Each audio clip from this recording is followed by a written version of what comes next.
이어폰. 이어폰 약간 목소리도 작으셔서요. 예.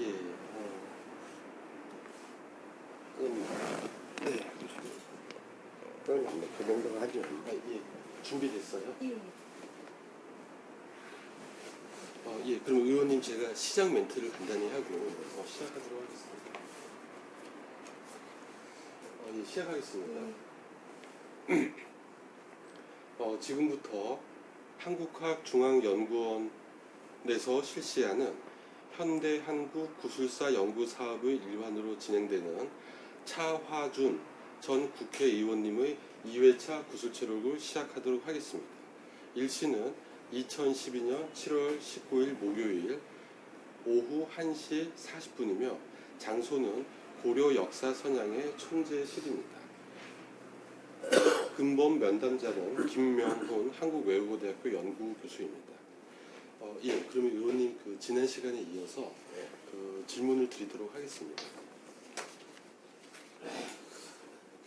먼저 외자 투자와 경제 개발과 관련해서 먼저 첫 번째 질문을 드리면요.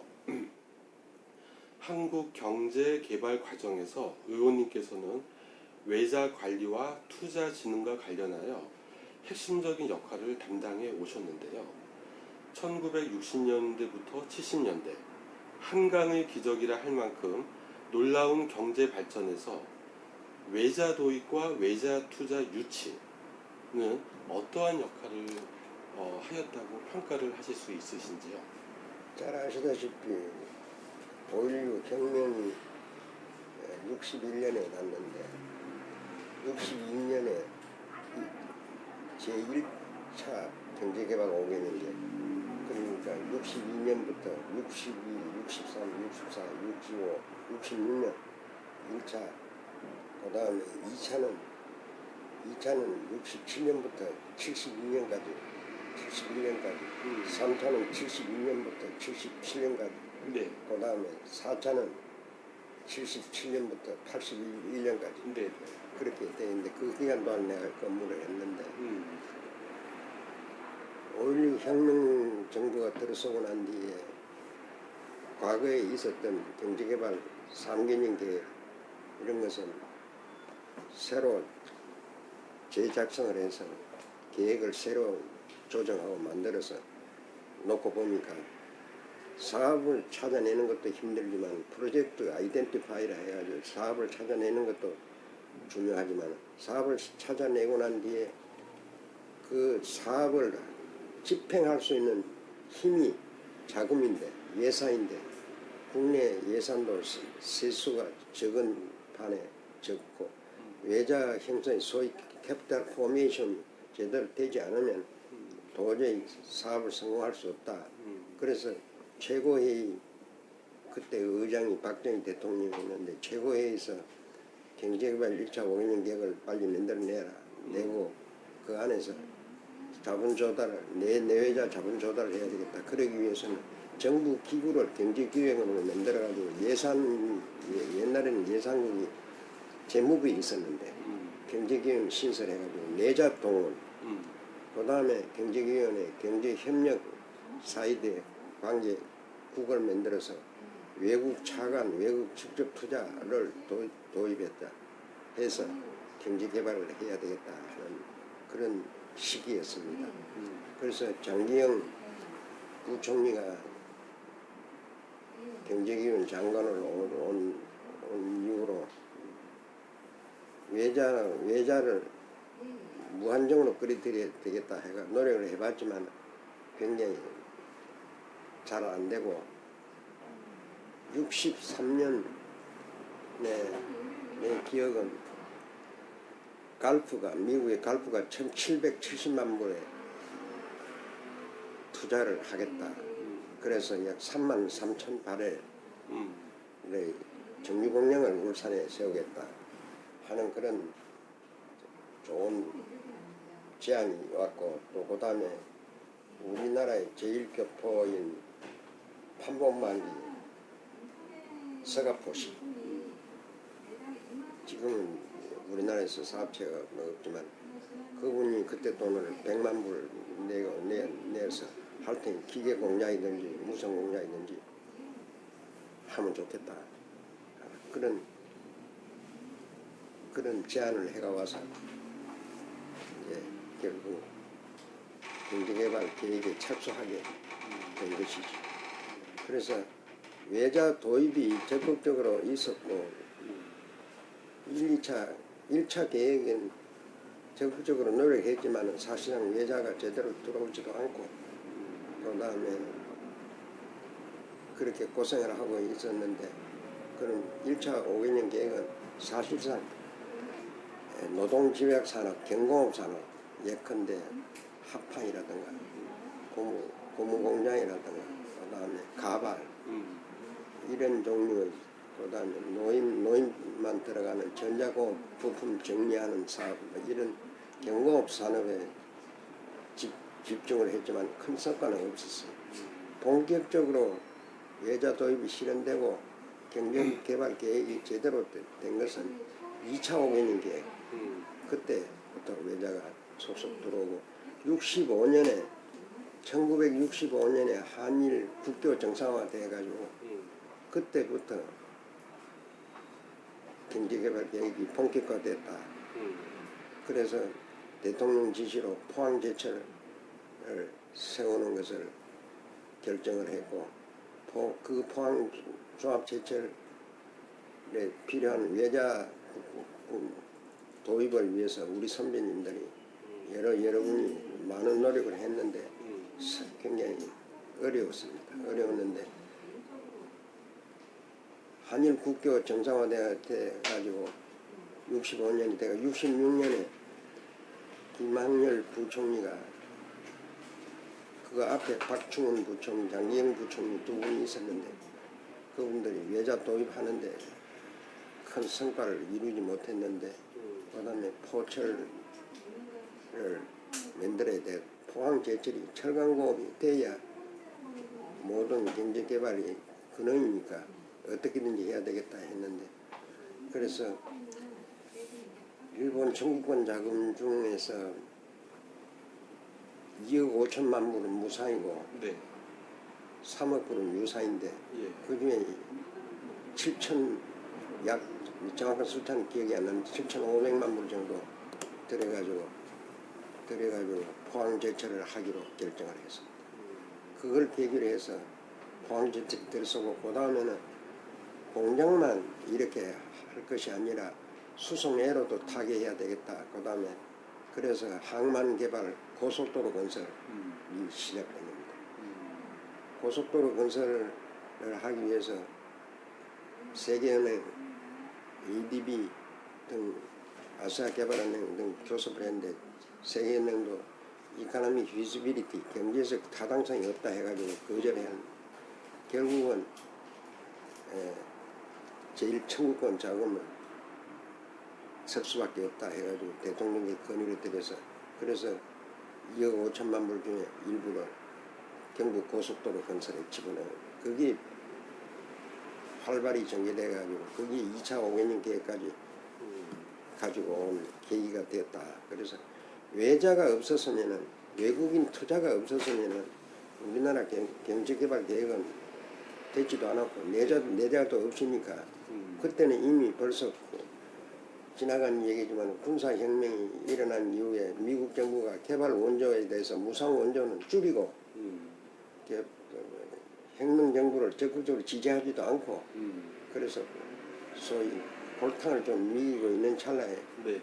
외자가 일본하고의 관계가 김오이라 메모가 합의돼서 그때 뭐 데모도 있었고 한일 국교 정상화 반대도 있었지만 우리나라 경제개발에 기반을 닦은 것은 청구권 자금이었다. 그렇게 평가하고 있는데 저는 뭐 그때 사무관 과장 그 후에 국장으로서 적은 그 미래를 같은 적은 역할을 한 따름이고 큰 것은 박 대통령의 그 확실한 못 사는 국민을 잘 살게 하겠다는 그런 신념이 있어서 거기에 맞춰서 정부 조직도 있었고 또 외자도 들어오고 또 외국 투자가 많이 돈을 빌려줄 때 정부가 지불 보증을 해주면은 우리가 돈 주겠다 한 그런 외국인들이 많이 있었기 때문에 그와 같은 법 체제를 만들기 위해서 법도 만들고 노동조합법도 만들고 외국인 투자에는 노동조합이 설립하지 못하도록 했다는 내 예전에 얘기를 했지만 그런 등등 그런 것이 합작품으로 그 다음에 경제기획위원회라는 기구가 있어가지고 전 경제정책을 총괄 지휘하는 그것을 조정하는 그 당시에는 1차 계획 때는 가이드드 이코노미가 지도받는 경제체제라 해가지고 했고 그래서 정부가 주도해가 나오고 정부가 그 다음에 그 사업을 정하면은 그건 계획사업 그 다음 정부가 정하지 아니하는 기타 사업은 비계획사업이라 해요. 비계획사업은 민간인이 합작투자든지 자과이든지 돈 빌려오면은 심사해가 이 사업이 우리나라에 필요하냐 안 하냐 심사해가지고 오케이 넣으면 공장에 들어서고 뭐 그렇게 그때 울산 특별건설국이 생겨서 울산에 공업단지를 만들게 된 것이고 그 후에 마산 수출 자유지역을 만들어서 일본 투자가 마음대로 들어왔다 나갔다 마음대로 할 수 있도록 애로가 없도록 소위 레드테이프 정부에 의한 행정 규제가 싹 없애는 원스톱 서비스 오피스 한 자리에 가면 다 해결해주는 그런 것들이 경제기원을 중심으로 해서 행정 조치이지 조직이 그렇게 구성이 되고 멤버가 또 내가 경제기원에 근무했다 그런 게 아니라 영어도 잘하고 경제에 대해서 박식한 에리트 관료들이 총집결을 해가지고 시험에서 우수한 성적으로 걸린 사람은 경제기원을 총집결을 해가지고 그것이 모태가 되어가 오늘의 경제개발 개혁을 성과 있게 이루어낸 것이 아니냐 그렇게 판단이 됩니다. 2차 5개년 계획 때는 70년 직전하고 70년 전으로 해서는 4대 핵공장을 박 대통령이 방위산업을 염두에 두고 4대 핵공장을 했는데 그든 중물선 선반 만드는 그런 기계 공작 기계 그 다음에는 중기 그 다음에 조선 이런 걸 했는데 그때 회사를 지명했어요. 회사를 지명했는데 중물선은 강원산업 특수강은 대한중기 그 다음에 중기계는 한국기계 인천에 있었어요. 조선은 현대건설 그런 식으로 정부가 지정해줘가지고 했는데 그 성공한 것은 특수강은 산미사라고 해가지고 그것이 있었는데 여러 가지 있어요. 산미사가 그 3.15 빌딩 처음 지은 사람.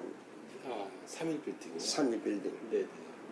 그래서 특수강 공장을 잘 안 됐고 하기는 했는데 잘 안 됐고 현대중공업은 성공했고 그때는 현대건설이 주축이 된 것이 현대중공업이라는 이름도 아니고 그래서 울산의 중공업이 4대 핵공장 중에 그 하나를 성공했는데 그렇자 73년에 오일쇼크를 맞이해서 중화학 공장을 만들어 놓은 것이 가동이 안 되고 지금 그대로 인더스트리얼 모니먼트 같이 떨어져 나와가지고 아무 가동된 수출도 안 되고 또 어떤 사람들은 대만은 경공 그 다음에 농촌을 중심으로 한 그런 중소 가공공장 이런 것이 해가 수출이 꾸준히 되고 괜찮은데 한국은 너무 급하게 서둘러서 중공업 공장 세워놓고 전부 돌리지 못하고 적자투성이 때가 일부 비난이 많은데 그 전두환 씨가 정권 잡고 처음에 이건 누가 계획했느냐 해가지고 내 책에도 그렇게 써놨지만 네. 그때 모 총리는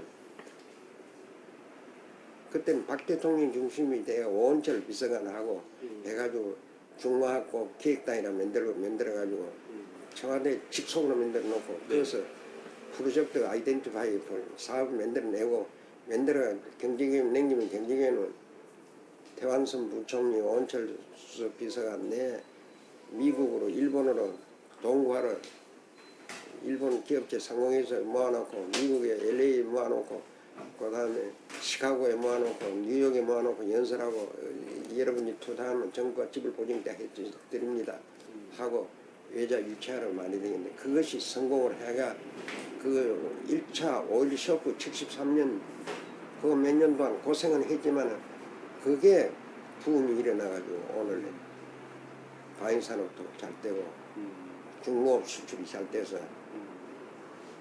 수출 1억 불 해가지고 가발 팔고 합판 팔고 신발 팔고 해가지고 1억 불 모으려면 얼마나 힘들어. 그러나 배 큰 거 이런 거 만들고 해서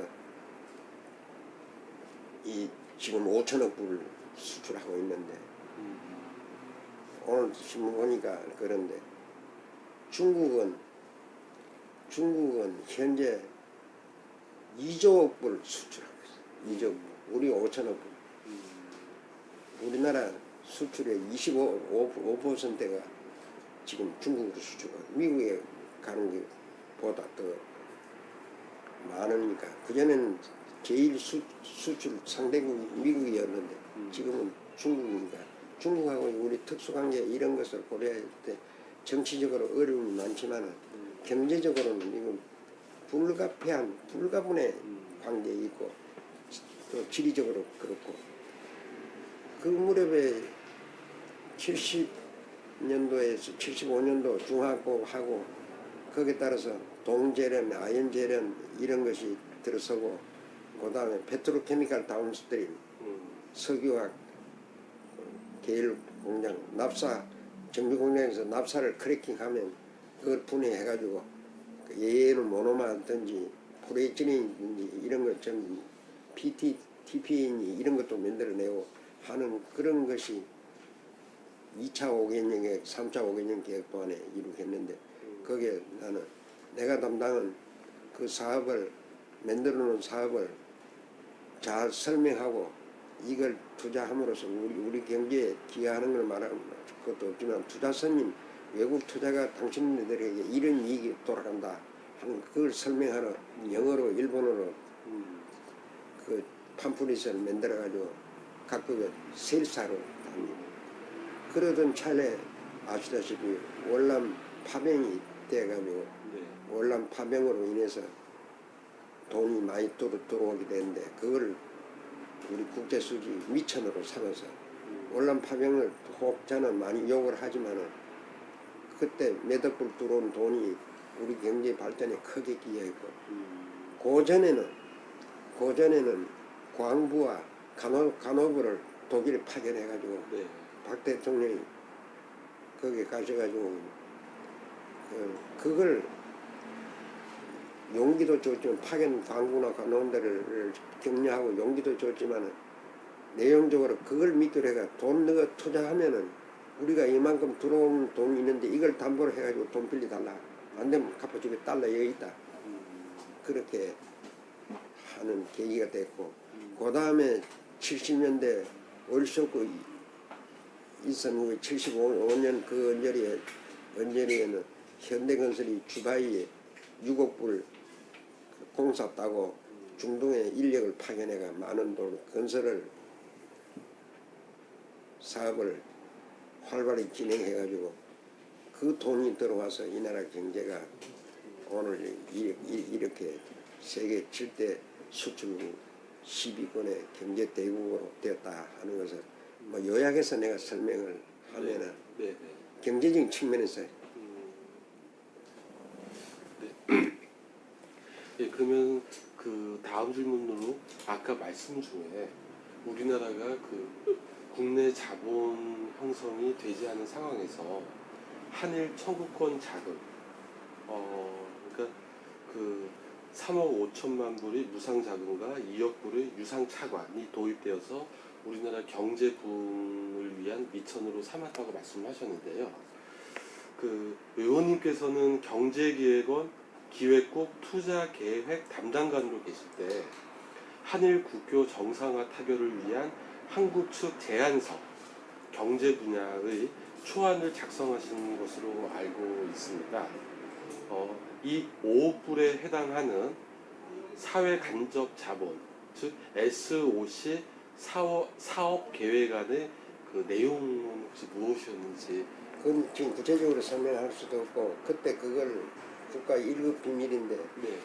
그거를 실무자로서 그걸 만들어가지고 김오희라 메모가 3억 5천만 불, 2억 불, 유상차가 2억 불, 3억 5천만 무상차가 이래가 그 원칙 나오는데 그럼 그 안에 들어갈 콘텐츠가 네. 뭐냐 그걸 만드는데 그걸 밀고 땡기고 일본을 외상하고 우리하고 회담하는데 그 작업하는 과정에서 일부 누설이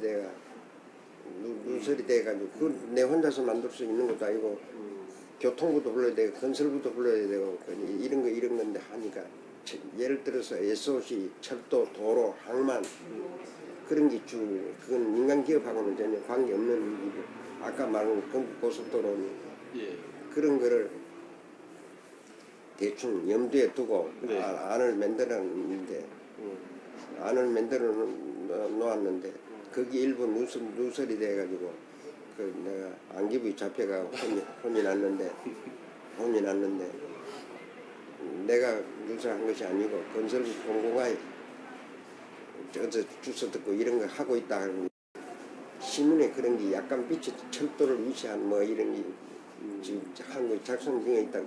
그 외교 방법론으로 일본하고 협상하는데 우리는 너 일본 쪽이 이렇게 제안을 하지만 우리는 그거는 관계없다. 우리는 그래는 할 수 없다. 이렇게 배짱을 내밀어야 되는데 우리 안을 보관을 먼저 신문에 일부 붙여가지고 일본 사람이 요거 하려는구나 이렇게 되면 여기 교섭상 어려움이 있으니까 그건 극기의 1급 비밀에 속하는 건데 그게 일부 새 나와가지고 그때 담당 동아일보 기자인데 잡혀 들어가지고 몇 달 고생하고 네. 예. 그러면은 뭐 이거는 그 당시 국가 비밀 사업이었기 때문에 예. 그러면은 그 앞서 그 의원님께서는 그 한일 청구권 자금으로 그 우리나라 그 경제 개발의 발판을 삼았다고 말씀을 하셨는데요.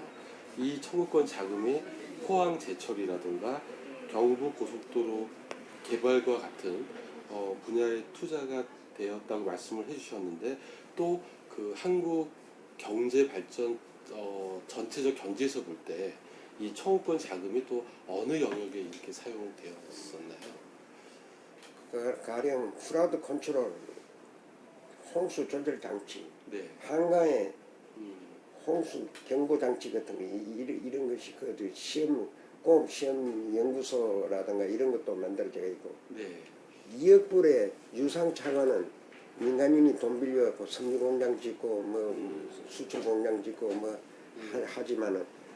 했지만은 그 3억 5천만 불을 거의 다 SOC 소위 인프라에 썼다 이렇게 보시면 되겠습니다. 네. 그래서 그 돈은 누가 협잡해 먹은 일도 없고 낭비한 일도 없고 그건 내용은 내가 외자관리국장 때 총 정리를 해가지고 청구권 자금 백서라 하는 게 지금 도서관에 다 있었대요. 청구권 자금 백서 그걸 찾아보시면은 거기 구체적으로 다 있고 내가 지금 이제 오래돼서 다 기억을 못 하겠는데 그걸 내가 국장 때 만들어낸 거 총 정리해가. 그러면 의원님께서 외자관리국장으로 계실 때 그 작성하신 대일 청구권 자금 백서, 백서를 그러면 저희가 참조해 보도록 하겠습니다. 예, 그렇게 하세요. 각 대학 도서관에도 있고. 근데 나도 우리 집에 있었는데 이사 가는 통에 없어져가지고 어느 기자가 그 좀 찾아가 좀 보여달라 그래서 경제기금 도서관에도 있을 거예요. 지금 있는데 없어서 나중에 알아보니까 중앙일보 도서관에서 찾았다. 아, 중앙일보 수반이요? 예. 청구권 자금 백서. 이름이 청구권 자금.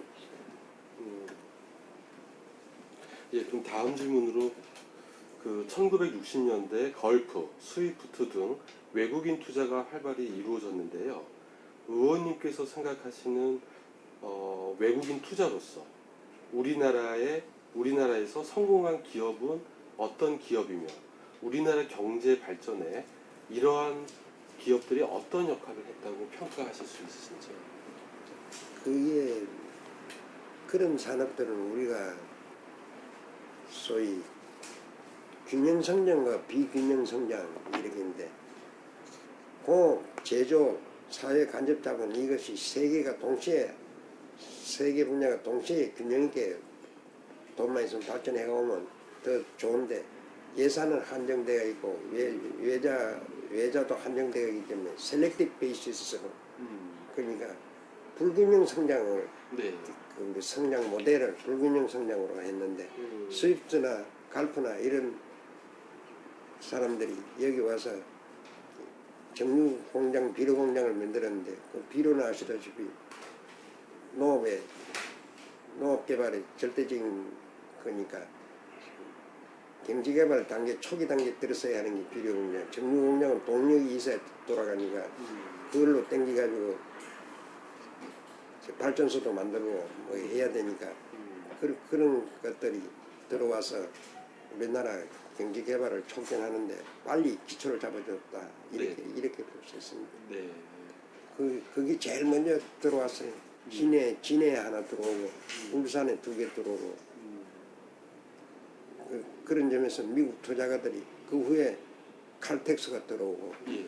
그다음 그 후에 유니언 오일이라 경인에너지 지금 현대에너지 되는데 거기 들어오고 거기서 33,000바렐 일 처리량이 33,000바렐의 울산 정유공장이 지금은 아마 50만 바렐 정도 안 됐을 거예요.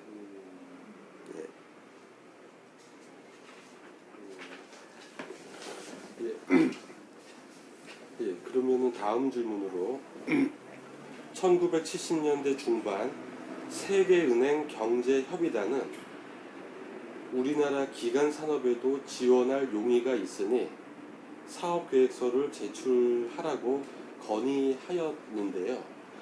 구체적으로 어느 영역의 투자 계획을 수립하셨는지요?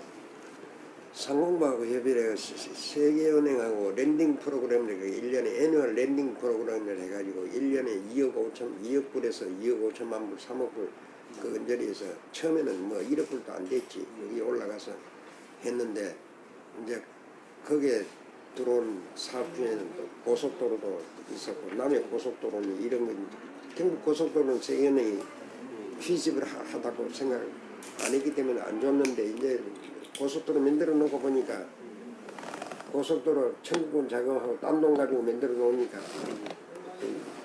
세계은행도 후회를 많이 막급하고 다시 돈을 대주고 남의 고속도로는 이렇게 줬는데 그 프로그램 하는 과정에서 애니얼 협의단이 와가지고 얘기할 때 이제 한국은 중진국으로 올라가고 있다.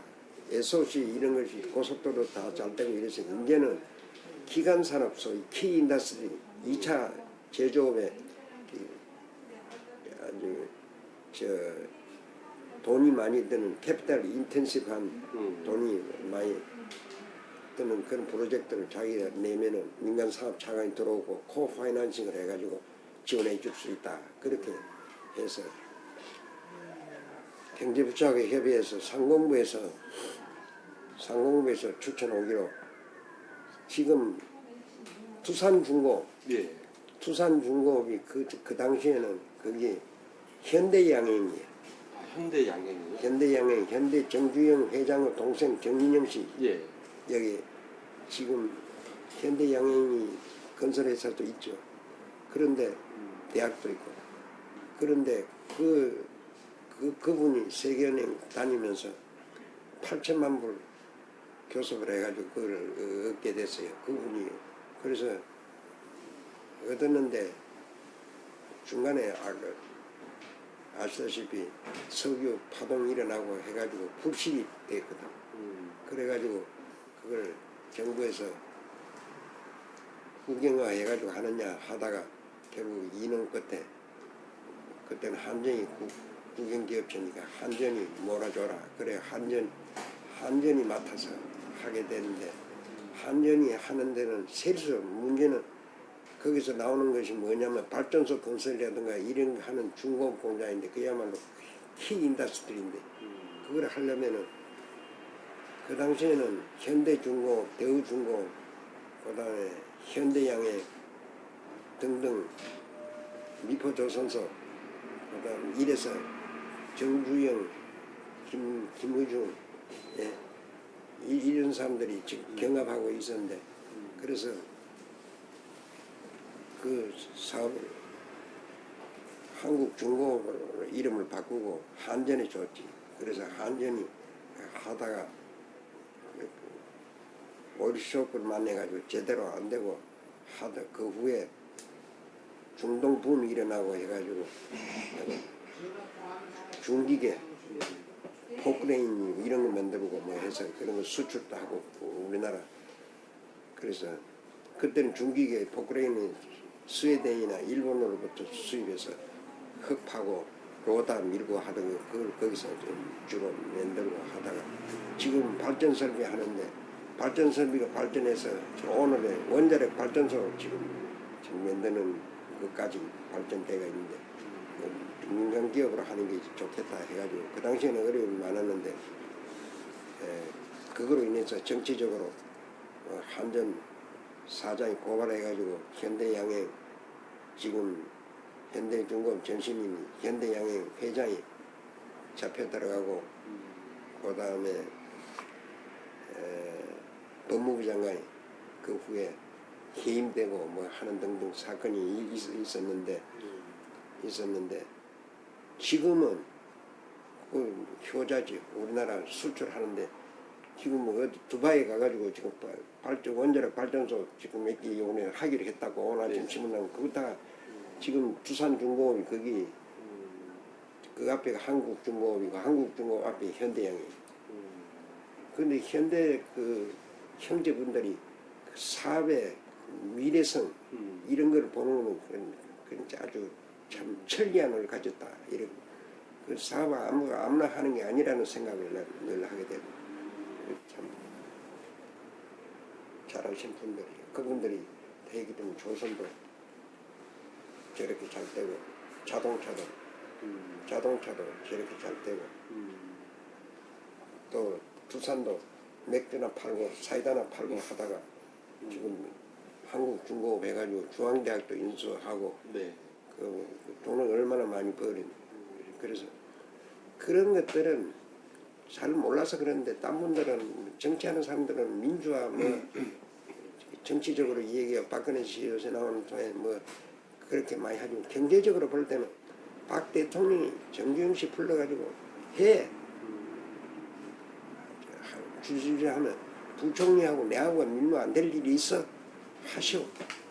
그 정주영 씨가 11시까지 여기 서울서 교제하고 사업하고 하다가 11시에 미제 좋은 차 컨티넨탈 링컨 컨티넨탈 차 운전수 둘이 대고 울산 현대조선소 가가지고 새벽에 만큼 4시 되면 통행금지 해제되니까 그때 전부 간부들이 일어나고 회의하고 그 자기가 직접 집차 몰고 하다 물에도 빠져가지고 죽을 건데 했고 정주영 씨 그렇게 해놓은 노력이 박 대통령하고 일부 재벌들이 그렇게 노력을 해서 오늘 경제가 이렇게 되는데 지금 무조건 경제민주화 뭐 이 얘기하고 있지만 재벌이 된 것이 아니라 재벌은 정부가 만들어준 거예요. 네. 정부가 무슨 사업이 새로 아이덴티파이 해가 좋은 사업이 있습니다 하면은 누가 하느냐 미천이 있어야 하지. 그러니까 자본이 있어야 하지. 그러니까 현대 정주영씨 좀 오시오. 아까 당신이 이것 좀 하시오. LG 부장님씨 좀 오시오. 당신이 전자공업 이것 좀 하시오. 이렇게 해놓으니까 그 사람들이 크고 그걸 또 약간 좀 이용해서 축제를 또 하게 되고 그걸 축제를 하니까 투자 이력이 또 생기고 그렇게 된 것이 오늘의 현실인데 지금 무조건 경제민주화 경제 지금 정치 얘기를 하자면 지금 재벌을 해체하면은 아무 일도 안 되고 나라 경제는 더 성장을 할 수 없고 성장을 계속 하되 거기서 벌에 들이는 돈을 공정하게 배분해 가지고 세금 낼 건 잘 내고 너무 개인의 너무 축제만 신경 쓰지 말고 잘 해보도록 하자 하는 것이 경제 민주화 본 뜻인데 그럼 야당은 무조건 재벌 해체 여당은 뭐 어떻고 지금 이렇게 얘기하고 있는데 그래서 그분들은 경제개발 계획이 박 대통령이 경제에 대해서 산업화에 성공했다 이거만 알지 구체적으로 하나하나 그 내용은 잘 모릅니다. 포철 같은 거 할 때요 박 대통령 아니면 포철이 처음에 10만 돈, 뭐 30만 돈 하다가 결국 크게 뭐 100만 돈 조강 기준 크루드 스틸 기준으로 100만 돈 해가지고 일본 야츠다 제철소 흉내내고 박태준 씨하고 경제기관하고 경쟁적으로 교섭해가지고 그 만들어가지고 오늘 이러네. 그 여천에도 만들었지. 세계 굴지의 제철회사 아니에요. 제철 없이면 아무 일도 안 되는 거예요. 그 후에 이제 발부 공장 들어서고 제주 공장 들어서고 지금 울산에 가보시면 페트로케미칼 그 다음에 난페로스 메탈을 크는 게 비철금속인데 그거 조선 자동차 이것만 가지고도 수출이 뭐 그 반 이상 차지하는 거예요. 그 저 현대중공업 선전하는 거 보세요. 지금 만든 거 90% 이상은 전부 수출한다잖아. 그게 거짓말 아니에요. 그런 거 정치를 담당하는 나라를 백성을 구하려고 마음을 먹은 사람이 그런 핵심적인 아이디어를 누가 전에 주든지 자기 아이디어를 만들어가 그걸 해. 대통령이 힘센 분이 해. 관리나 국회의원이나 장관이나 할 것 없이 그때는 무조건 순종해서 열심히 하다 보니까 오늘이 이렇게 된 것이지. 그때 민주주의 찾고 뭐 찾고 하면은 그때 희생된 분들에게는 미안하지만 지금 이렇게 되질 않았어요. 민주당 정부가 있었으면 장면 내각이 있었으면 찌찌볶음 이런만 하고 오늘 이 사람 이겨내고 반대 이겨내고 내 출합을만 있지 그렇게 빨리 촉진이 될 수가 없어요. 50년 내에 경제 민주화, 경제 산업화, 민주화 다 성공한 나라가 우리라는 거니 이건 경제를 담당하는 내 말단 공무원 출신의 한 사람으로서 지금도 그 소신에 변함이 없어요. 네. 예. 그러면은 그 다음 질문으로 1970년대 초 청와대 비서실에서 중화공업 육성을 위한 계획안을 입안하였는데요. 당시 의원님께서는 산업진흥국장 시절 영문과 일본어로 사업계획서를 준비하셨습니다. 이 내용에 대해서 간략한 말씀을 좀 부탁드립니다. 그러니까 거기에 화학고 페트로케미칼 다운스트림 네. 4대 핵공장 그런 거를 요약해서 이런 것이 정부가 지금 추진하고자 하는 사람이 한다. 사업자 그 내용을 설명해 가령 거기에 특수관 공장 그 다음에 조선 공장은 조선이면 10만 돈이다 5만 돈이다 입지는 어디고 이런 걸 간단간단히 설명해 가지고 만들어 가지고 뉴욕에서 비즈니스 미팅을 하면은 한국에 부총리가 와서 연설하러 왔습니다. 투자 유치자 왔습니다 하면 각 은행이니 대학이니 기업체 대표니 이런 분들을 상공회의소가 주최해가지고 거기 모의가 있으면 이걸 주면 그분들이 돌아가서 그걸 스타디해가 그걸 잡고 한국에 날라와가지고 정부에 와서 설명 듣고 현지 가보고 그래가 하나씩 유치된 겁니다. 그 내용이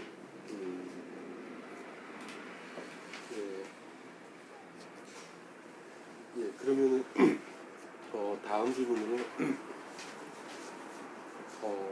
저희가 그 3차 경제 개발 그 계획 기간 동안 이제 중화공업 육성과 수출 진흥 정책 위주로 이제 경제 발전을 추진했는데요.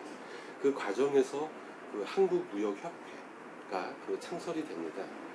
그 의원님께서 생각하시기에 1970년대 수출 육성 정책을 전개할 때 한국 수출 신장에 한국무역협회는 어떠한 역할을 했다고 이렇게 그 평가를 하시는지요?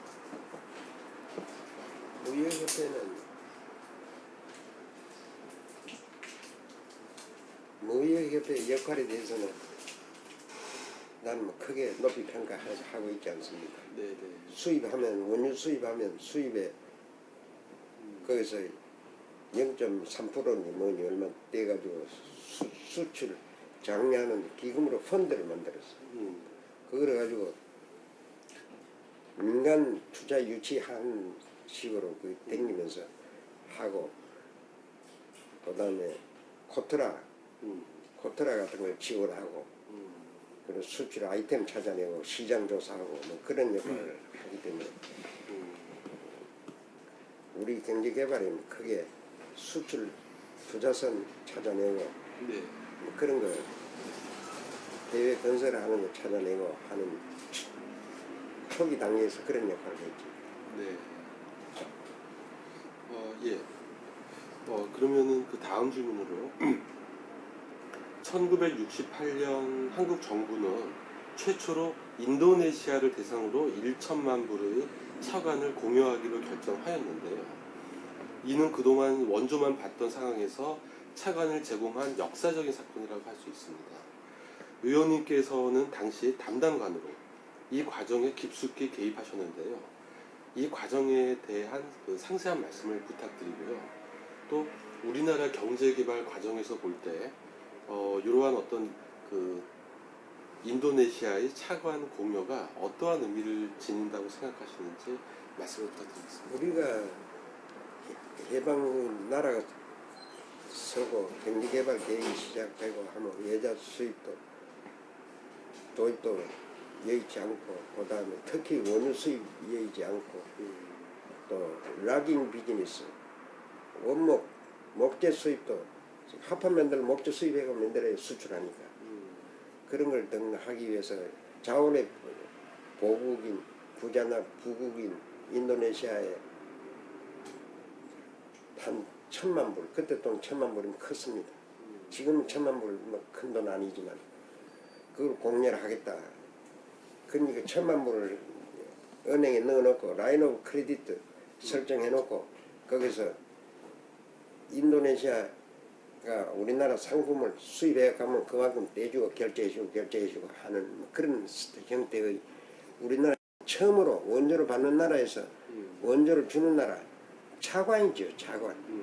공짜배기 주는 게 아니고 차관 형태로 준 건데, 그걸 주기 위해서 청와대 그때 비서관 김학렬 수석 비서관인데 김학렬 수석 비서관 단장으로 해가지고 가라, 재무부 상공부 경제교육 실무자들하고 김학렬 그 후에 경제교육 장관 됐지만 그분 모시고 가서 주겠다. 거긴 두 가지가 있어요. 경제적으로 자원 보국이기 때문에 자원을 수입하기 위한 그걸로 우리가 먼저 돈을 우리가 능력에서 주는 것이 아니고 그런 정치적인 이유로 하나 주고, 두 번째는 거기에 이북 대사관이 와 있었어요. 그래서 우리는 총영사관밖에 없었어요.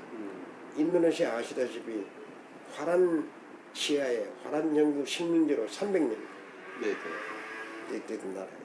네네. 우리는 36년간 해도 이 정도로 바당당거리는데 인도네시아 사람들 좋은 사람들이지. 그래서 그때 그 1,000만 불 주기로 합의하고, 그 인도네시아도 영국에서 공부한 학자들, 경제학 박사, 똑똑한 미국에서 교수하던 사람들, 똑똑한 관리들이 많이 있었어요. 그래서 인원해가지고 1,000만 불 주고 거기서 들어온 것이 남방개발 음. 원목, 음. 사라와크 원목, 네. 카리만탄 인도네시아 이 목재가 많이 나는 데가 카리만탄인데 카리만탄으로부터 원목 수입을 우리 민간인으로부터 해가 오도록 그렇게 합의를 하고 그 후에 우리가 기름을 가져올 수 있는 그런 경력의 계기가 됐고 한 가지는 정치적 이유로 이북하고 공간이 개설되는데 우리는 공간이 있어도 총영사니까 대사 대우를 못 받는 거예요. 그래서 그게 정상화되고 우리 쪽으로 서도록 만드는 계기가 돼 있죠. 네. 예. 그러면은 그 지금부터는 의원님의 경제기획원 관료 퇴임 후의 활동에 대해서 질문을 드리도록 하겠습니다. 의원님께서는 5공화국 출범 직후 관직에서 퇴임하셨는데요. 평생 한국 경제 발전에 공헌을 해오신 관료로서 당시 감회는 어떠셨는지? 그때 홍콩에 ESS 시스템 그런 요새 전자기왕기 IT 산업의 그 전 단계지. 예.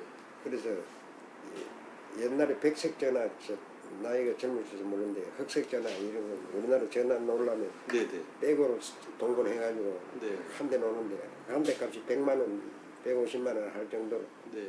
그렇게 했는데 의원님, 죄송한데 잠시 테이프 좀 갈고. 그렇게